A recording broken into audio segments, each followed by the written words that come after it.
Yo nací en Bogotá en diciembre de 1932. Desde muy joven me dediqué a la música debido a que a un tío mío era el director de la banda de Cúcuta y para esa época, en 1951, era profesor del conservatorio en Bogotá. Él fue quien me llevó al conservatorio y gracias a él empecé con la música. Después estuve en la banda militar y banda de la policía, banda nacional en Bogotá, y en el año 1957 me vine para San Cristóbal debido a una invitación que me hizo el maestro Rivera Useche. Y desde ese entonces entré a la banda del Estado, como se llamaba en esa época, agosto de 1957. En esta banda ocupé el cargo primero de requinto y después de clarinete solista. En el año 1962 estaba ya en la Academia de Música y tanto recuerdo que ese año se celebró los 25 años, o sea, las bodas de plata de la Academia de Música. Desde esa época hasta 1982 presté mis servicios en la Academia de Música como profesor y en la banda del Estado. En el año 1982 me jubilaron.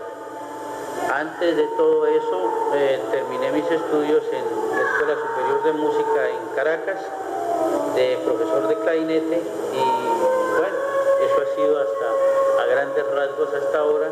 Y entonces todos mis hijos son músicos. Tengo en la orquesta Simón Bolívar, está Marco, que es oboísta, Alejandro, que está en la banda aquí del Estado, y Constanza, que está en la Orquesta Sinfónica de Mérida. Y esa ha sido mi vida relacionada con los músicos y con orquestas y todo eso. ¿Profesor, usted tiene composiciones? No, yo composiciones no tengo ninguna, siempre he sido puro ejecutante. Pero usted fue maestro de acá de la academia. Sí, profesor. ¿Para qué entonces quién era director? Bueno, que yo recuerde de los directores, el maestro Sandoval, cuando yo entré, maestro Andrés Sandoval. Después se sucedieron varios directores que no tengo muy en clara la mente para decirle, ¿no? Pero usted en la revista que yo le facilito, ahí puede usted, ¿no? Recuerdo del profesor, últimamente, el profesor Rufo Pérez Salomón, sí. Y hubo varios directores, entre ellos el Ramón y Rivera también estuvo en esa época. Doña María también se turnaba las veces de directora y de todo ella.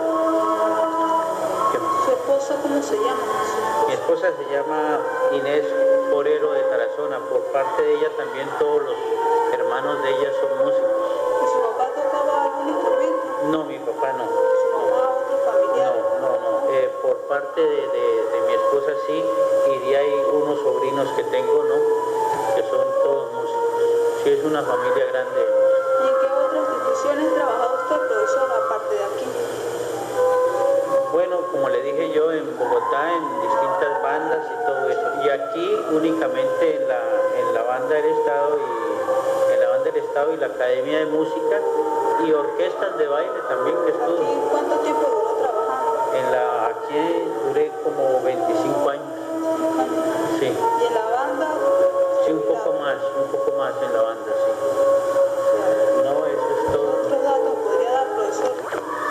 Bueno, que ahora los músicos en realidad pues hay más campo de acción, los músicos tocan en distintas partes, pueden trabajar perfectamente. En aquella época no había otra cosa que hacer sino la banda y la academia, entonces uno se dedicaba con más esmero y con más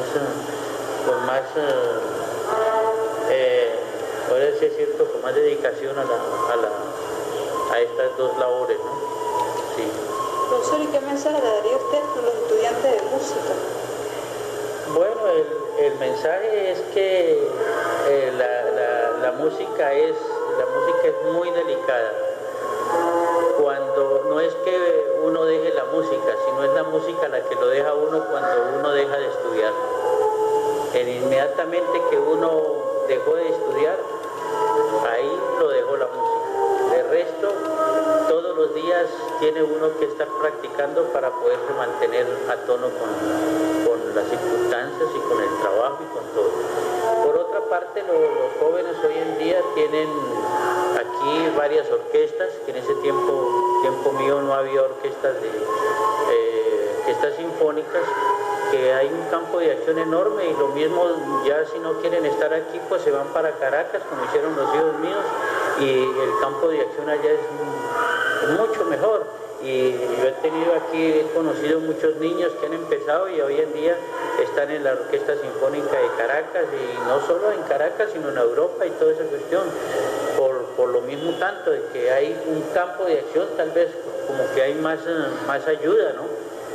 Entonces, por eso es muy recomendable, por ejemplo, hoy en día un músico, porque es está estratificado como cualquier otro profesional, lo que no sucedía antes.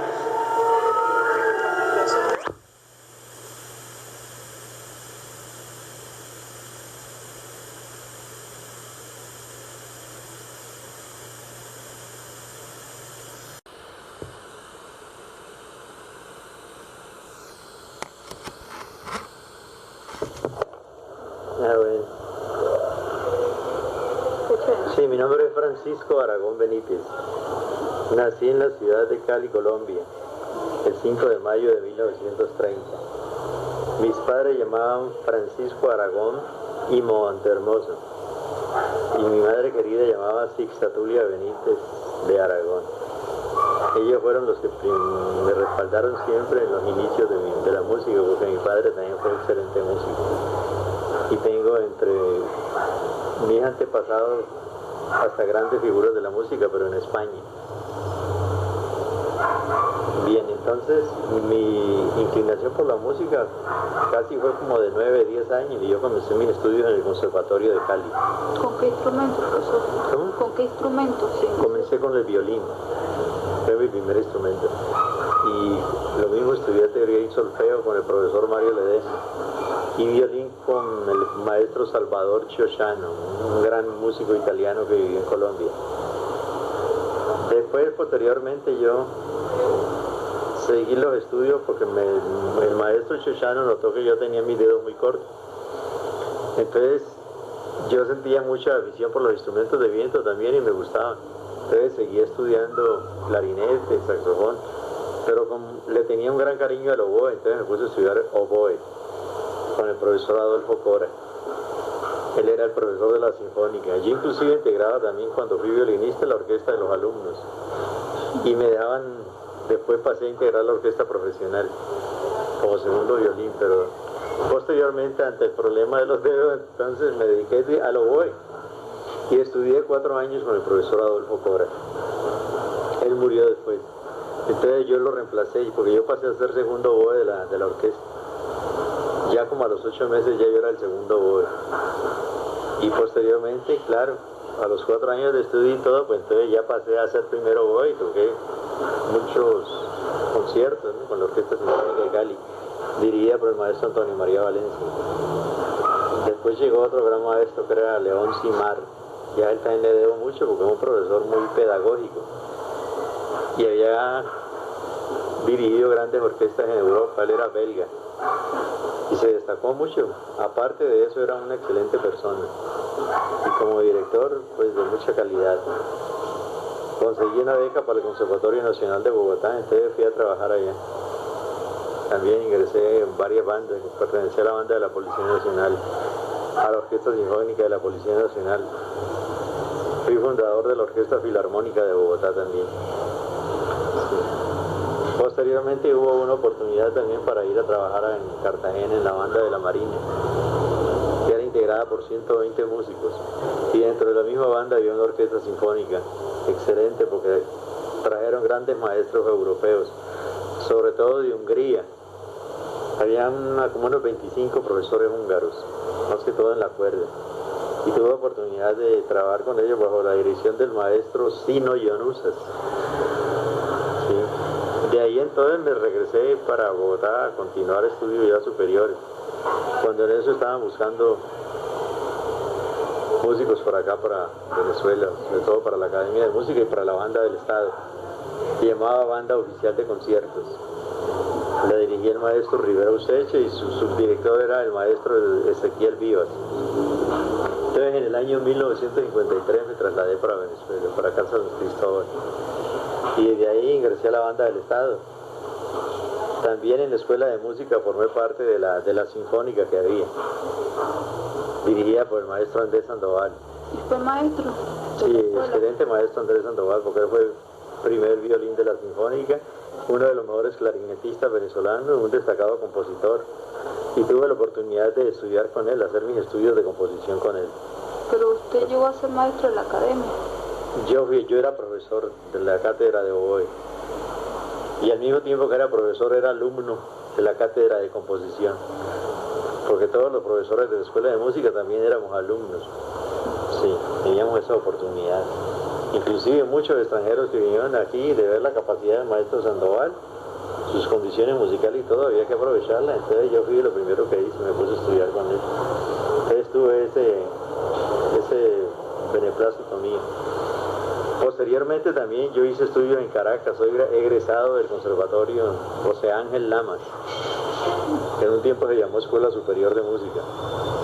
Allá me gradué como oboísta, como profesor ejecutante de oboe, con la profesora Isabel Hernández. Sí, excelente profesora y todo. Entonces tuve oportunidad de graduarme.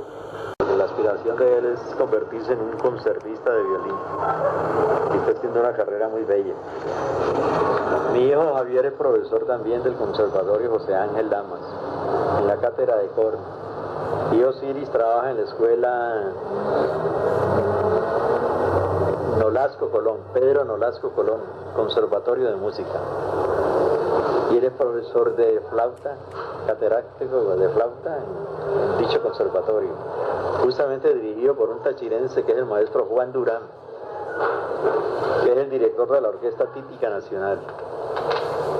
Entonces mi hijo tiene la oportunidad de trabajar con él, porque él siempre ha sentido un gran aprecio por él, y entonces lo nombró profesor de la cátedra de flauta para este conservatorio. Esos son pequeños o grandes rasgos, pues todo lo que yo le pueda decir de mi historial, ¿no? Como músico. Aparte de eso también he hecho giras con la banda, fuimos invitados,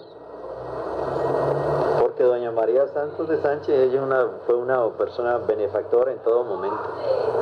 A ella le debo yo mi estadía aquí en Venezuela, porque yo siempre tomo un capítulo aparte cada vez que me preguntan a mí algo, para resaltar a la persona que, mejor dicho, a quien debo todo, por haberme traído a esta bella tierra. Y aquí he conseguido levantar una familia muy bella, que yo traje 3 hijos y aquí nacieron 9. 12 de mis hijos, 9 son nacidos en tierra tachirense. Y todo eso pues yo lo sumo a la gratitud que le tengo a doña María y al maestro Rivera Useche. Ellos me contrataron para la banda y muy gentilmente se portaron conmigo. Y doña María, todos sus esfuerzos en pro del arte de la región, no ha escatimado nada en absoluto, porque ella más bien ha dado hasta de su patrimonio propio. Ella no cobraba sueldo, sino que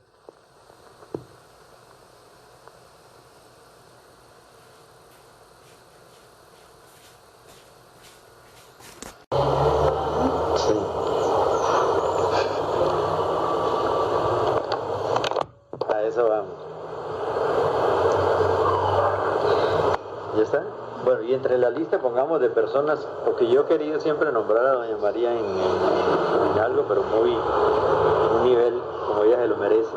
Ella fue directora también de la escuela Miguel Ángel Espinel, pero ella fue una directora, no directora ocasional ni nada de eso, sino que lo hizo con toda la vocación del caso y por méritos propios, porque ella, mejor dicho, ella era la que capitaneaba esa nave Y mientras ella estaba al comando de eso, nunca eso sucumbió. Sucumbió fue cuando ya la presencia de ella no estuvo más ahí. Entonces yo por eso para ella siempre es un sitial de honor. Ella es una de las mejores directores, para mí la mejor, porque ella atendía todas las necesidades, tanto a nivel artístico, en el orden socioeconómico, todos nosotros estábamos más o menos bien con ella, porque no había nada difícil para ella. Si había que buscar un profesor donde fuera, se localizaba y ella lo traía. Profesor, ella me comentó acerca de una emisora que llama Pro. Exacto, cómo no. Siempre funcionó. La emisora cultural que figura hoy en el Táchira, que dicen que fundada por fulanos y sutanos, la que generó esa idea aquí en el Táchira fue doña María Santos. Y la emisora se llamó, ahí está su licencia de funcionamiento, Flor de la Cultura Andina. Sí. Ese fue el primer nombre.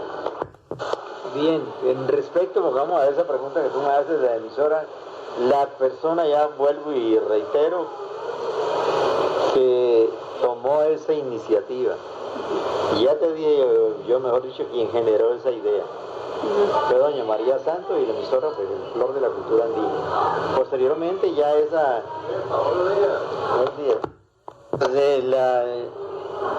esa idea posteriormente, claro, porque la emisora estuvo inactiva a raíz también de cambios de gobierno y todo. Sabe que todo aquí en Venezuela funciona con el matiz político. Pero en ese entonces, ¿quién gobernaba? ¿Quién era el gobernador? El doctor Pérez Vivas era gobernador del estado cuando doña María fundó esa emisora. Y ella operó, cómo no, una frecuencia local y desarrolló programas culturales. Posteriormente, claro, hubo un receso, la caída de eso, y posteriormente aparecen ya la nueva emisora cultural, que en un tiempo llamó Surcos Culturales Andinos. Pero eso es continuación de lo anterior, porque se utilizaron los mismos equipos que la emisora tenía. Lo que dejó doña María, lo tomaron para abrir la nueva emisora. Entonces, resulta que esa es la misma secuencia. Entonces, esa idea es de doña María Santos. A ella se le deben grandes cosas. Y yo recuerdo también cuando era miembro de la banda y profesor de la escuela de música, existía también una proveeduría en la cual nosotros nos abastecíamos de todo, de alimentos, muchas cosas que necesitábamos. Teníamos crédito también en diferentes almacenes porque estaba respaldada justamente por nuestro trabajo, y doña María en el aspecto socioeconómico, ella siempre estaba pendiente de nosotros. Entonces nosotros teníamos créditos hasta en varios almacenes de las localidades, los cuales hacíamos uso, solamente por la recomendación de doña María. Claro, hacíamos uso, otros hicieron abusos de eso, pero doña María siempre generosa. De la biblioteca archivo. La biblioteca archivo era una biblioteca muy completa, con muchos volúmenes. Eso tenía un valor que, mejor dicho, de haberse conservado, eso tenía que ser un patrimonio a nivel de la región. Entonces, sabe que el Táchira tiene una historia muy bella, muy propia. Y por ser estado fronterizo tiene como una vinculación también con Colombia muy grande. Entonces tiene raíces históricas muy propias. Lamentablemente esa biblioteca que era tan valiosa, donde habían libros de todo orden dentro del género musical, del género histórico, y en todas las expresiones del arte, ella tenía, porque también habían libros valiosos de pintura. O sea que las bellas artes perdieron ahí algo muy grande, porque eso hubiera servido para hacer, si es posible, la mejor biblioteca de género artístico, ¿no? O sea, de las expresiones artísticas, estaba el material ahí, pero lamentablemente eso no fue bien tratado. Es lamentable que después hasta en la basura, en la escuela de música, uno veía sacar esos libros deteriorados, y otros fueron saqueados sin ningún escrúpulo, porque doña María dejó todo muy bien organizado, y ella fue una persona que se esmeró. Lamentablemente todo eso se perdió. Recuerdo que compró 2 arpas que no las tenía ni la Sinfónica de Venezuela siquiera.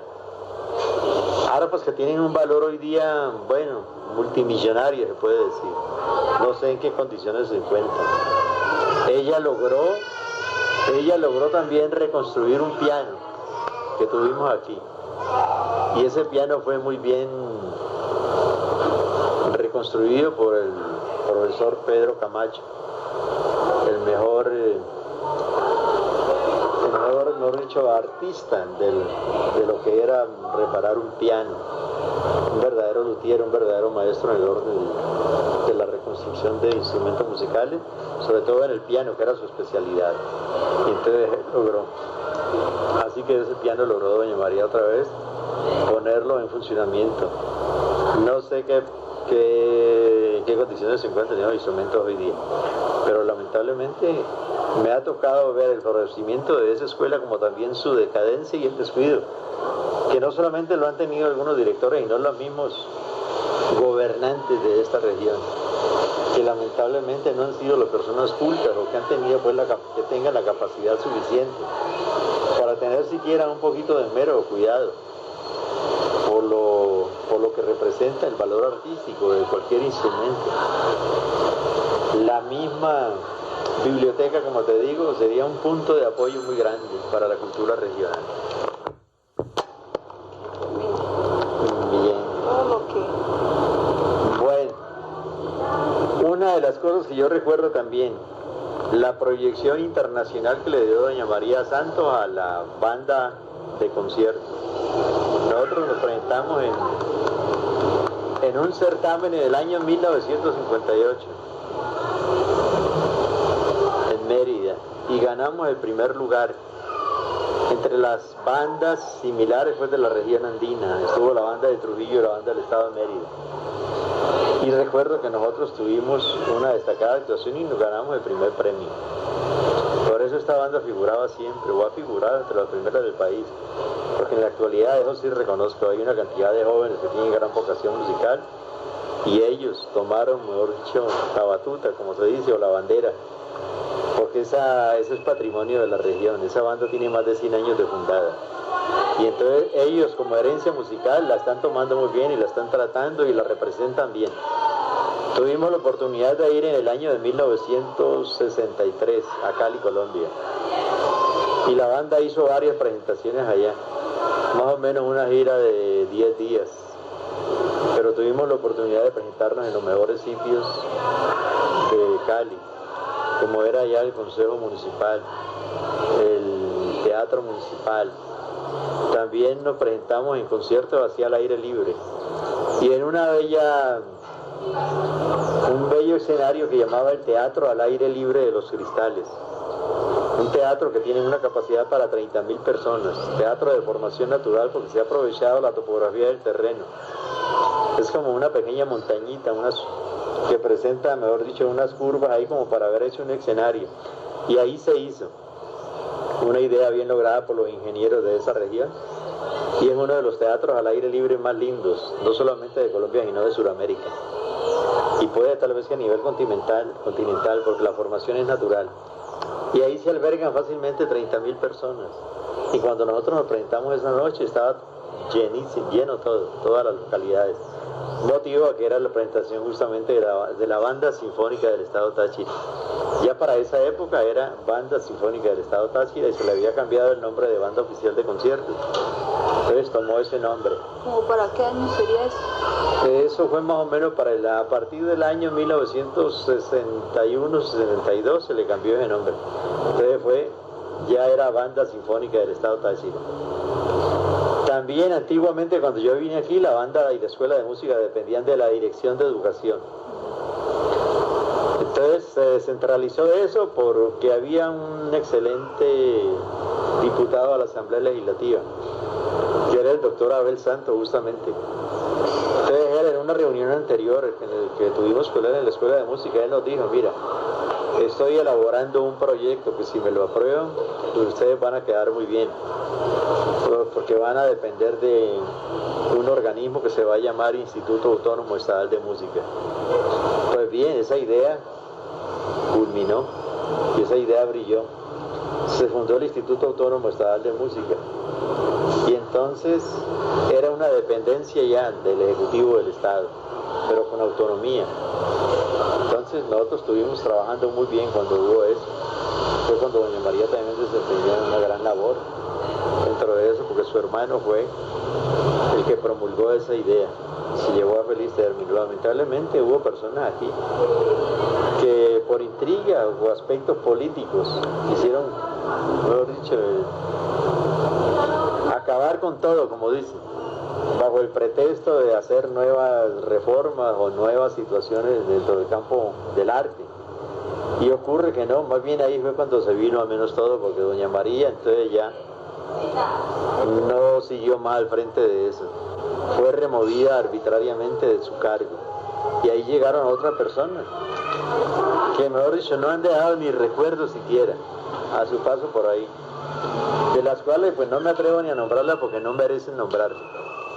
Entonces yo digo de que cuando separaron a doña María Santos de la Escuela de Música, comenzó a morir la cultura del Táchira, sobre todo en el aspecto musical, en el orden como ella lo tenía, porque ahora, claro, hay una vocación, hay una buena metodología para la enseñanza aquí, ha surgido el núcleo de la orquesta juvenil, movimiento que estableció el doctor Abreu, en el cual yo también tuve la oportunidad de formar parte y ser de los iniciadores aquí. Pero lo de doña María Santos se hubiera podido dar porque ideas similares tenía ella también. Ella tenía unas ideas muy en concordancia con las que puso en práctica el doctor Abreu para fundar los núcleos de orquestas juveniles en diferentes estados de Venezuela. Esa idea no era extraña en doña María, porque ella siempre pensaba en grande. Lamentablemente no se pudo dar, pero bueno, sigue, mejor dicho, el material, porque aquí llegaron siempre buenos profesores cuando ella estuvo y sembraron buena música. Sí. Y nosotros tuvimos esa herencia musical. Profesor, ¿y qué mensaje le daría usted a los músicos del Táchira, a los jóvenes, los estudiantes? No, que el mensaje que yo les doy es que la música es una profesión muy bella, muy noble, muy engrandecedora para el ser humano, pero hay que estudiarla en su debida forma. No quedarse a mitad de camino ni hacerlo en forma empírica, porque la música ofrece muchas facetas. Entonces, si hay la oportunidad de uno como prepararse, mejor. Y el músico debe tener una cultura integral. No debe descuidar, pongamos, el resto de valores, no dedicarse de lleno a la música, a teorizarla y todo, no. Hay una cultura general en el mundo, que el músico no puede ser extraño a ella, ni ser ajeno a ella. El músico también debe congratularse con ese tipo de conocimiento y hacer sus estudios también completos. Música asociada a todo conocimiento universal para tener una educación integral, que es la formación que debe tener un verdadero músico. Yo siempre he tratado de eso. Aquí ya se está viendo esa idea también en algunos jóvenes, que aparte de la música, pues también son profesionales en ramas educativas o otras profesiones, ¿no? De tanto del saber humano, pero saben combinar la música muy bien y son profesionales también, honestos y rinden una labor a cabalidad. Aquí hay un movimiento musical muy bueno que está despertando. En la banda hay una nueva generación de músicos que lo están haciendo muy bien porque en un buen nivel han logrado incursionar. Tanto también en la Orquesta Sinfónica Simón Bolívar, que tiene el apoyo del CONAC, para lo cual hay un director nuevo ahora aquí en San Cristóbal, que es el maestro Eber Lucena. Y él viene a hacer una buena labor porque es un músico ya de reconocida trayectoria. Ha actuado en Caracas en diferentes orquestas y tiene un buen nivel musical, ha sido educado en el exterior. Es un chelista que formó parte de la Orquesta Sinfónica de Venezuela y él quiere también hacer una labor, pues veo que merece todo el apoyo y el respaldo de todos los que trabajamos dentro del arte, así no estemos activos. Así a través de nuestra jubilación, de nuestro retiro, también podemos prestar apoyo a eso, en una forma estimulante para todos los músicos de la región. Ese es a grandes rasgos el consejo también que yo doy a los músicos, que siempre asistan a los conciertos, mejoren sus conocimientos, que se actualicen, no quedarse con el conocimiento que tengan transitoriamente. Y un don muy bello también que el ser humano tiene que hacerlo es transmitirlo, porque uno de lo que sabe también debe darlo a los demás en muchos aspectos. Si no se hace, pongamos a nivel personal, que se haga a nivel de grupo, formar agrupaciones y divulgar la música regional, que es tan linda. La música tachirense es muy bella y merece también un apoyo aparte. Entonces no descuidar nada de eso. Que la música, siendo un valor universal, es el pasaporte más bello que el ser humano puede tener para pasearse por diferentes facetas del mundo. El arte le brinda a uno todas esas oportunidades, entonces hay que aprovecharlas, pero bien aprovechadas, ¿eh? En beneficio propio y beneficio de los demás, porque el arte es una cosa recíproca. Cuando uno aprende una cosa que lo hace bien, lo ejerce bien, debe dar y también recibe mucho, porque se reciben grandes beneficios, no solamente aplausos, que es también lo que espera uno, sino otras satisfacciones muy grandes, el deber cumplido. El arte es un don de Dios y las cosas de Dios son grandes, y entonces no se puede desperdiciar eso. Cuando Dios da ese talento a los seres humanos, hay que ponerlo en práctica, porque nosotros somos justamente los que traemos la alegría al planeta Tierra. Ese es mi mensaje para todos. Gracias.